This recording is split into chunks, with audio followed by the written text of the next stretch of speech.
I was on a date with a guy who seemed normal until we started talking about space. He leaned in conspiratorially and told me the moon isn't real. He claimed it's a high-tech hologram projected into the sky by the government to control the ocean's tides and, more importantly, our sleep cycles. He said the man in the moon was a glitch they never fixed. When I asked about the Apollo missions, he just scoffed and said, "You mean the soundstage in Nevada? Wake up." He said it all with such unwavering conviction, I almost checked the sky for pixels. My aunt was trying to explain why my cousin is an artist. With the tone of a seasoned neurologist, she stated that left-handed people are more creative because their brains are installed upside down at birth. She said this orientation allows creative juices to flow downwards into the dominant hand more easily, whereas in right-handed people, the juices have to fight against gravity. She demonstrated with her hands, showing the flow of creativity, and seemed genuinely disappointed in my right-brained, gravity-impaired thinking. During a team-building exercise at work, a colleague insisted that you can charge your phone by putting it in the microwave for just 1 or 2 seconds. He called it rapid induction charging and claimed the microwaves excite the lithium ions directly. Our boss looked horrified and immediately told everyone that this was not true and would destroy their phones. The colleague just shook his head and muttered, "That's what big tech wants you to think, so you keep buying their expensive chargers." We were hiking in a large canyon, and my friend's new boyfriend decided to explain the science of echoes. After shouting into the abyss and hearing it return, he got a profound look on his face. "That's not just sound bouncing off rocks," he announced. A sound wave that powerful travels so fast it briefly breaks the time barrier. We're actually hearing our own voices from a fraction of a second in the past. He was completely serious, and when we tried to explain sound reflection, he just called us linear thinkers who can't grasp temporal physics. At a family dinner, my uncle declared that the expiration date on bottled water is for the water itself.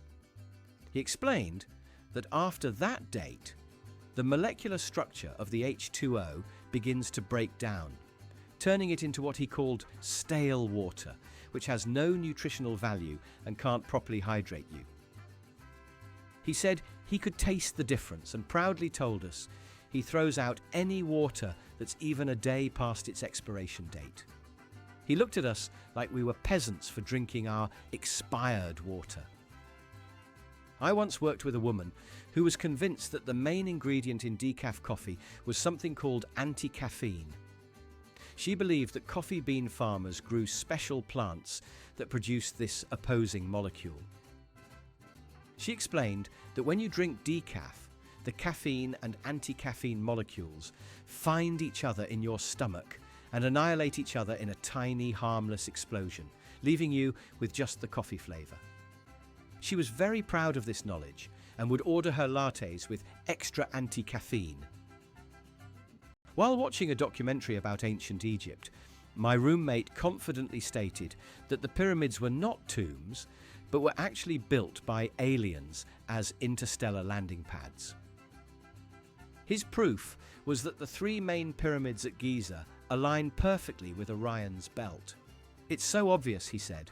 "They're a giant park here sign for alien motherships." He then spent 20 minutes explaining how the smooth sides were designed to reduce cosmic friction during landing sequences. A guy in my college biology class argued passionately that zebras evolved stripes for gender identification. He stood up and announced, "It's simple. The male zebras have the black stripes, and the female zebras have the white stripes." The professor, looking utterly bewildered, asked, "But they all have both black and white stripes." The student replied without missing a beat, "Exactly. It's so they can confuse predators about their gender. It's a defense mechanism." He sat down, looking extremely pleased with himself. My father-in-law was giving my husband advice on car maintenance. He insisted that the best way to make a car more fuel efficient is to add a cup of sugar to the gas tank every month. He claimed the sugar caramelizes in the engine and creates a smooth, non-stick coating on the pistons, which reduces friction and saves gas. He said mechanics won't tell you this because they want you to pay for expensive engine treatments. We just nodded and made a mental note to never let him near our car. I overheard a woman at the grocery store telling her friend not to buy the pre-washed lettuce. Her reasoning was that the wash they use is a chemical that makes you forgetful. She claimed it was a government plot to make the population more compliant. Every time you eat a salad, you lose a memory, she whispered loudly. Why do you think you can never remember where you put your keys? It's the lettuce. Her friend looked horrified and slowly put the bag of spinach back on the shelf. A manager at my old job believed the internet was stored in a series of giant underground tubes, like a pneumatic mail system for data. During a network outage, he gathered us all and drew a diagram on a whiteboard. The problem, he explained, is that one of the main data tubes under the Atlantic is probably clogged with too many cat videos. We just have to wait for the internet plumbers to flush it out. He was 100% serious and seemed annoyed that we weren't grasping the concept. My friend's mom believes that wind is caused by trees sneezing. She says that trees are living beings that get allergies just like us, and when their pollen count is high, they all start sneezing at once, creating gusts of wind. She told us that's why it's always windier in the spring and fall. It's just tree hay fever, she said, nodding sagely. We tried to explain atmospheric pressure, but she just waved her hand and said, that's the scientific excuse, but I know the truth. On a flight, the man sitting next to me explained that the sound barrier is a literal invisible wall in the sky made of crystallized oxygen. He said that when a plane goes fast enough, it punches a hole through this wall, which is what causes a sonic boom. He warned me that if a plane isn't strong enough, it will shatter against the barrier like glass. He then patted the side of the plane and said, "Don't worry, this one feels pretty sturdy." A woman at my gym was telling her friend that you can't get a sunburn on a cloudy day. Her friend seemed skeptical, but the woman insisted, clouds are made of water, right? And water blocks the sun. It's like being underwater. The clouds form a complete barrier, blocking 100% of the UV rays. She then confidently applied tanning oil instead of sunscreen, saying she wanted to be ready for when the sun comes out and didn't want to waste good sunscreen.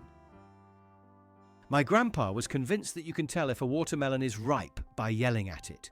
He would hold a watermelon up to his ear, take a deep breath, and scream at it. He claimed that if the watermelon was ripe, it would vibrate with fear at a specific frequency that he could feel. If it was unripe, it would remain stubborn and silent. He would stand in the produce aisle, screaming at various melons, while my grandma pretended not to know him. I was at a party where a guy was explaining that the human brain works like a computer hard drive, in that it has a finite amount of storage space. He said that's why we forget things as we get older. Our memory drive is full, and every time we learn something new, an old memory has to be deleted to make room. He advised everyone to be very selective about what you learn, or you might accidentally delete your childhood. A co-worker once tried to settle an office debate about where our data is stored. He confidently announced that the cloud is a literal physical cloud. He described it as a massive man-made cumulonimbus cloud tethered to the top of Mount Everest, filled with data-collecting water vapor and servers. He said that's why it's so secure, because hackers would need to be expert mountain climbers just to get close to it. My sister once dated a guy who believed that alligators were just crocodiles that had gone to college. He argued that they were the same species, but the ones that were smart enough to get a degree were called alligators as a sign of respect. He claimed you could tell by their behavior, saying crocodiles were aggressive high school dropouts, while alligators were calm, educated gentlemen. He was completely serious and called it intellectual evolution. In a history class, a student insisted that the Great Wall of China was built to keep out dinosaurs. When the professor explained the timeline was off by about 65 million years, the student doubled down. "That's what they want you to think," he said. "But there are ancient Chinese drawings of dragons. What are dragons if not dinosaurs? The wall was built to keep the raptors out. It's common sense." He looked around the room for support, but found only stunned silence. A guy I used to work with was adamant that the different colours of M&Ms had different flavours, and that the company was lying about it for marketing reasons. He would sort them by colour and eat them one by one, describing the subtle, nutty notes of the brown ones versus the zesty citrus undertones of the green ones. He even created a flavour pairing chart and got angry when people ate them by the handful, accusing them of ruining the complex flavour profiles. My roommate was trying to cook a fancy dinner and was convinced he could unscramble an egg. His theory was that if he stirred the scrambled eggs in the pan fast enough in the opposite direction he scrambled them, the centrifugal force would reverse the protein bonds. He spent 10 minutes furiously spinning a spatula in a pan of cooked eggs, getting increasingly frustrated when they remained stubbornly scrambled. He blamed the failure on his subpar non-scientific spatula. I overheard a man at a cafe explaining to his date that you can get a tan from the light of a full moon. He called it lunar tanning and said it was much healthier because it didn't involve any UV rays. He claimed the moon's light was pure, concentrated sunlight that had been filtered by space dust, giving you a gentle, ethereal glow instead of a burn. He suggested they go on a moon tanning date next week. A woman in my yoga class was telling everyone that sleep is the process of your soul leaving your body to recharge at the cosmic source. She said that dreams are just the blurry memories of your soul's journey through the spirit realm. She warned that alarm clocks are dangerous because if they wake you up too suddenly, your soul might not have time to get back into your body properly, which is what causes that groggy feeling in the morning. My uncle believes that the government controls the weather using a network of giant hidden fans at the bottom of the ocean. He says they turn them on to create hurricanes and turn them off to cause heat waves, all in an effort to manipulate agricultural markets. He claims he can feel the oceanic vibrations right before a big storm, and that the hum is definitely not natural. He has drawn elaborate maps of where he thinks the fans are located. A substitute teacher in my high school English class told us that William Shakespeare didn't actually write any of his plays. Her theory was that he was an illiterate actor who found a magical ancient book that had all the plays written in it. She said he just copied them out and passed them off as his own. Her proof was that no single person could possibly be that brilliant. She presented this as a historical fact that regular teachers were too scared to admit. I was stuck in an elevator with a man who explained to me that the numbers on a GPS aren't coordinates but a countdown. He said each satellite has a limited lifespan, and the numbers we see are the satellite's remaining life clock, ticking down in real time. He said that when the numbers hit 0, the satellite falls out of the sky, and that's why you sometimes lose your signal. Another one just bit the dust. He seemed genuinely concerned for the satellites. My friend's dad tried to explain how accents work. He was certain that a person's accent is determined by the physical shape of their tongue. He said, people from England have long, thin tongues, which is why their words sound so clipped. Italians have wide, flat tongues, perfect for rolling their R's. He then tried to diagnose my accent by asking me to stick out my tongue so he could examine its geographical properties. A woman at a health food store loudly announced that the little silica gel packets found in packaging are actually for flavor preservation.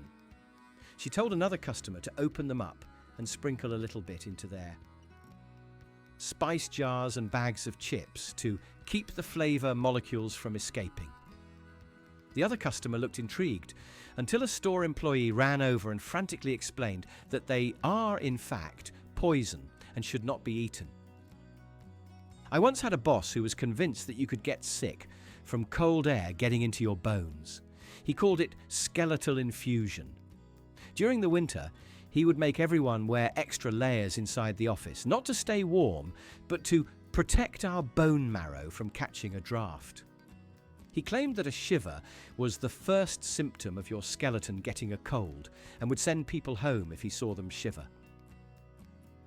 A guy on my bus route was explaining to his friend that the Pacific and Atlantic Oceans don't mix where they meet, because one is way saltier and heavier than the other. He described it as a permanent underwater wall of salt. He then added that the fish from the Atlantic are too wimpy to handle the intense saltiness of the Pacific, so they never cross over. He said it with the authority of a world-renowned oceanographer. My cousin was trying to teach her son about animals and told him that cats are a non-Newtonian fluid. Not just that they're flexible, but that they are literally a liquid. She said, if you apply pressure, like petting them, they become solid.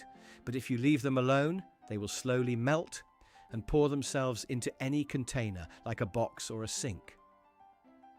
She used a sleeping cat in a bowl as her primary evidence for this scientific fact. A man at a party was telling a group of people that he speaks universal English. His method was to simply speak English very loudly and slowly while using exaggerated hand gestures. He claimed this activated a primitive, shared part of the human brain that could understand any language as long as it was delivered with enough confidence and volume. He then tried to demonstrate by ordering a pizza from a French exchange student by shouting, "I want cheese, circle,"